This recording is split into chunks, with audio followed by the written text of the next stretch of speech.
প্রথমত এই আয়োজনের সাথে যারা যুক্ত ছিলেন, যারা পরিশ্রম করে এই আয়োজনকে সাফল্যমণ্ডিত করেছেন এবং যাদের অংশগ্রহণের মাধ্যমে এই আয়োজন অর্থবহ হয়েছে, সে সকল কোমলমতি মাদ্রাসা শিক্ষার্থীদেরকে আমি ধন্যবাদ জানাই। এবং আগামী দিনগুলোতে আমরা আরো বড় পরিসরে শুধু মুরাদনগর না, সারা দেশে পবিত্র মাহে রমজান মাসে যেন আমাদের পবিত্র ধর্মগ্রন্থ আল কোরআন নিয়ে আমরা প্রতিযোগিতা করতে পারি এবং এর মাধ্যমে আমাদের তরুণ সমাজকে, সমাজের যেই খারাপ প্র্যাকটিসগুলো আছে, যেমন মাদক আছে, সন্ত্রাস আছে, সেখানে যেন তারা জড়িয়ে না পড়ে, সেটা নিশ্চিত করার জন্য এই ধরনের কর্মসূচি আমরা আরো দেশব্যাপী নিব। আমরা এই সরকার প্রথম থেকে স্পষ্টভাবে আমরা বলছি যে তরুণরা আগামী বাংলাদেশের ভবিষ্যৎ, শিশু কিশোররাই আগামী বাংলাদেশের ভবিষ্যৎ। আমরা তাদেরকে যেভাবে গড়ে তুলব, আমরা ঠিক সেরকম একটা বাংলাদেশ ভবিষ্যতে গিয়ে পাব।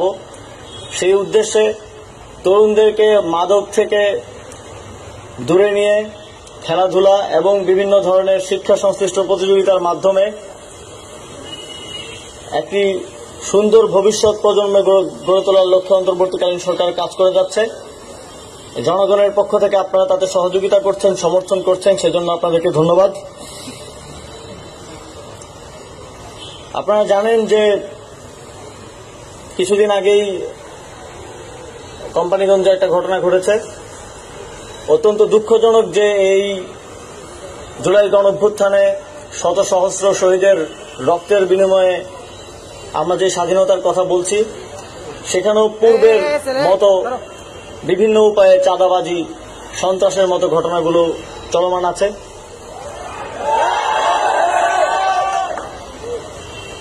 আপনারা দেখবেন যে আমরা আসলে ফ্যাসিবাদী শাসনের কারণে এমন একটা পরিস্থিতিতে চলে এসেছি যে অনেকে এখন মনে করে চাঁদা দেওয়াটা মনে হয় আমার দায়িত্ব।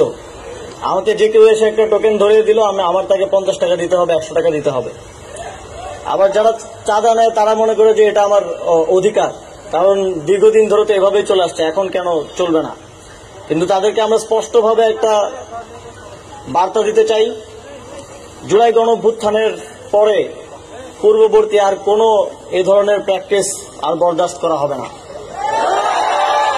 সারা বাংলাদেশে অন্তর্বর্তীকালীন সরকার চায় জুলাই গণঅভ্যুত্থানে শহীদরা যে কারণে জীবন দিয়েছে একটি সুন্দর বাংলাদেশ গড়ার জন্য, সেই বাংলাদেশ বাস্তবায়নে পূর্ববর্তী সময়ে চাঁদাবাজি, মাদক ব্যবসা সহ যেই বিষয়গুলো সমাজকে ধ্বংস করেছে, তরুণ প্রজন্মকে ধ্বংস করেছে, সেগুলোকে খুব শক্ত হাতে দমন করা হবে।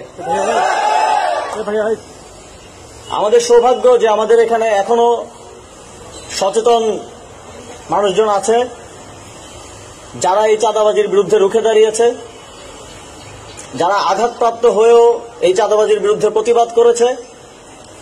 এটা আমাদের গর্ব যে মুরাদনগরে এখনো এরকম মানুষজন আছে। আমরা সারা দেশের তরুণ সমাজকে আহ্বান জানাতে চাই, আপনারা যেখানেই চাঁদাবাজি দেখবেন, যেখানেই দেখবেন যে বিভিন্ন সমিতির নামে টোকেন ধরিয়ে দিয়ে টাকা নেওয়া হচ্ছে, সেখানেই প্রতিবাদ করবেন, সেখানেই রুখে দেবেন। স্থানীয় প্রশাসন, পুলিশ এই চাঁদাবাজদের এবং মাদক সন্ত্রাসদের দমনে কাজ করে যাচ্ছে। আমি মুরাদনগরবাসীকে আহ্বান জানাবো, আপনারা স্থানীয় প্রশাসনকে সহযোগিতা করবেন তথ্য দিয়ে এবং যে কোনো প্রয়োজনে তাদের পাশে দাঁড়াবেন, যেন এই ধরনের চাঁদাবাজি এবং সন্ত্রাসের বিরুদ্ধে তারা যথাযথ পদক্ষেপ নিতে পারে।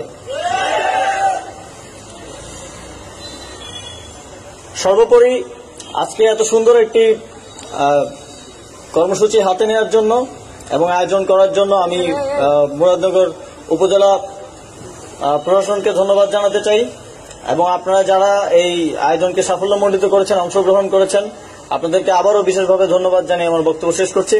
আসসালামু আলাইকুম।